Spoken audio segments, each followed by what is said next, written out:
roaming in the streets. You got it?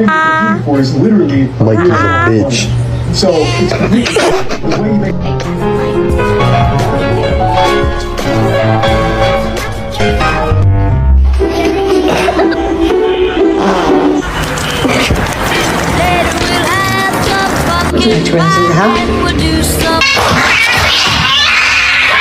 Mr. Chief, face the camera.